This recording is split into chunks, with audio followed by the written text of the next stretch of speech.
Hello everyone, this is doctor Jivesh Yadav. तो संहिता अध्ययन का सेकंड पेपर देख रहे हैं अपन अकॉर्डिंग टू NCISM सिलेबस। ठीक है, अब यहाँ पे हमने ऑलरेडी सूत्र स्थान कंप्लीट कर लिया है और स्टार्ट हमने किया है इंद्रिय स्थान। तो इंद्रिय स्थान को ही कंटिन्यू करते हैं। फर्स्ट चैप्टर के बाद अब सेकंड जो चैप्टर है उसका नाम क्या है, तो पुष्पित कामेंद्रिय अध्याय। तो स्टार्ट करते हैं ये चैप्टर। तो पुष्पित कामेंद्रिय अध्याय के अंतर्गत सबसे पहले तो इस अध्याय को और किस नाम से जाना जाता है, तो गंध आश्रय पुष्पित अध्याय भी कहा जाता है। तो गंध आश्रय पुष्पित अध्याय कौन से चैप्टर को कहा जाता है, ये MCQ बेस्ड क्वेश्चन यहाँ पर से बन सकता है। तो गंध आश्रय पुष्पित अध्याय जो है पुष्पित कामेंद्रिय अध्याय को कहा जाता है। पुष्पित अरिष्ट तथा रिष्ट ज्ञान को ठीक ठीक समझने के लिए अरिष्ट गंध से युक्त बहुत प्रकार के पुष्पित रूपों का उपदेश किया जाता है। तो पुष्पित अरिष्ट तथा रिष्ट ज्ञान को ठीक ठीक समझने के लिए अरिष्ट गंध से युक्त बहुत प्रकार के पुष्पित रूपों का उपदेश किया जाता है। बात करते हैं विशेषता क्या है, तो कुछ ऐसे भी फूल होते हैं जिनके बाद फल नहीं होता, परंतु अरिष्ट के पश्चात मृत्यु अवश्य होती है, तथा कोई भी ऐसे मनुष्य नहीं है जिनके पूर्व अरिष्ट लक्षण नहीं होता। ठीक है, तो ये जो है ना नीचे का ये वाला जो श्लोक है ना, न त्वरिरिष्टस्य जातस्य नसो अस्ति मरणेदुता मरणं चापि तन्नास्ति संतरिष्ट पुरः सरम। अर्थात ये वाला जो श्लोक है ना, इसको ध्यान में रखना है। इसी की ये विशेषता बताया गया और ये रेफरेंस भी ध्यान में रखना है।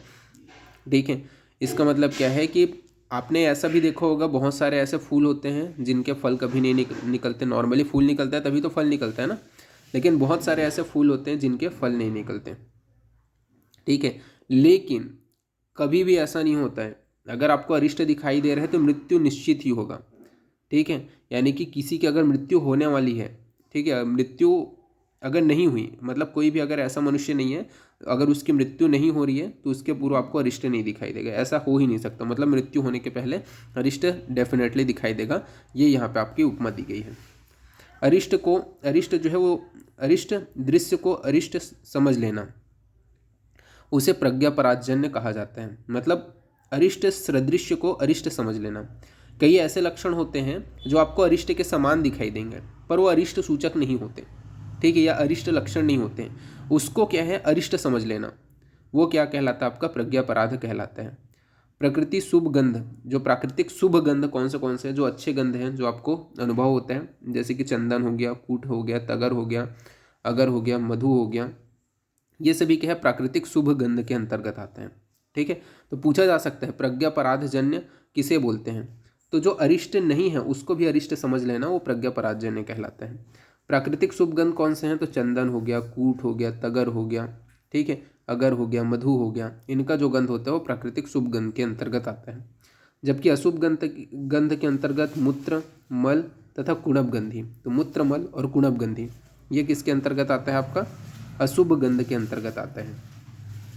बिना कारण शुभ अथवा अशुभ गंध का उत्पन्न होना 1 वर्ष के भीतर मृत्यु का सूचक होता है। तो बिना किसी कारण के शुभ अथवा अशुभ गंध का उत्पन्न होना 1 वर्ष के भीतर मृत्यु सूचक होता है, ये यहाँ पे आपका बताया गया है।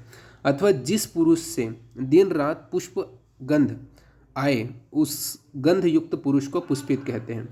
तो बिना कारण शुभ अथवा अशुभ गंध उत्पन्न होना, ठीक है, तो वो क्या है, 1 वर्ष के भीतर उसकी मृत्यु होगी, ये बोला गया है। और जिस पुरुष में दिन रात खुशबू आ रहा है, पुष्प के समान गंध आ रहे हैं, ठीक है, तो उसे क्या है, गंध युक्त पुरुष की पुष्पित कहा जाता है और इसकी मृत्यु 1 वर्ष के अंदर में ही हो जाती है। तो ये यहाँ पे आपका बताया गया है, तो इसको आपको ध्यान में रखना है। फिर रसाधिकार के विषय में बात करते हैं। तो इसका जो पासवर्ड है वो यही रखूँगा मैं, रसाधिकार, यही जो है इसका पासवर्ड रहेगा। ठीक है, तो यही टाइप करना है आपको, ये PDF आपका ओपन हो जाएगा। रसाधिकार के विषय में बात करें तो मृत्यु के समय रस विकृति के भेद, तो मृत्यु के समय रस की विकृति अगर होता है तो उसके भेद बताए गए हैं। पहला आपका बताया गया है कि शरीर का जो रस है वो अत्यंत विरस या अनिष्ट हो जाता है। तो शरीर का रस अत्यंत विरस या अनिष्ट हो जाता है। शरीर के रस का अत्यंत मधुर हो जाना तथा रस का ज्ञान अनुमान द्वारा ही होना, ये क्या है, आपके रस विकृति के भेद के अंतर्गत बताया गया। फिर विरसता का अनुमान बताया गया है। तो विरसता का अनुमान बोला गया कि शरीर पर माक्षिक, युक्का, खटमल आदि का न बैठना, ये विरसता का अनुमान है। तो शरीर पर माक्षिक, युक्का, खटमल आदि का न बैठना, ये विरसता का अनुमान है। फिर स्वादु रस का अनुमान बताया गया है कि स्नान उपटन के बाद भी मक्खियाँ बैठने लगती हैं। तो ये क्या है, स्वादु रस का अनुमान है। तो स्नान उपटन के बाद में भी अगर शरीर पर मक्खियाँ बैठने लगे तो ये क्या है, स्वादु रस है, ऐसा आपको समझना है। और विरसता कैसे पता करोगे, तो अगर शरीर पर मतलब मक्खियाँ, ठीक है, माक्षिक यानी मक्खियाँ, युक्का, खटमल ये सभी बैठ रहे हैं तो विरस है शरीर। तो ये यहाँ पे आपका बताया गया है। तो इस प्रकार से ये जो चैप्टर है जिसमें आपको इंपॉर्टेंट पॉइंट्स आपको याद रखने हैं वो प्रमुख रूप से यही है कि आपका पुष्पित पुरुष करके पूछा जाता है कि पुष्पित पुरुष किसको बोलते हैं, शुभ अशुभ गंध किसको बोला जाता है, ठीक है। और ये वाला आपका लक्षण पूछा जाता है, ठीक है। अरिष्ट वाला जो ये रेफरेंस है ना, विशेषता, अरिष्ट की विशेषता, ये आपका पूछा जाता है। तो ये आपको विशेष रूप से ध्यान में रखना है। तो इस प्रकार से ये जो चैप्टर है वो फिनिश होते हैं। नेक्स्ट क्लास में अपन इसके आगे का कंटिन्यू करेंगे। अभी के लिए इतना ही। Thank you.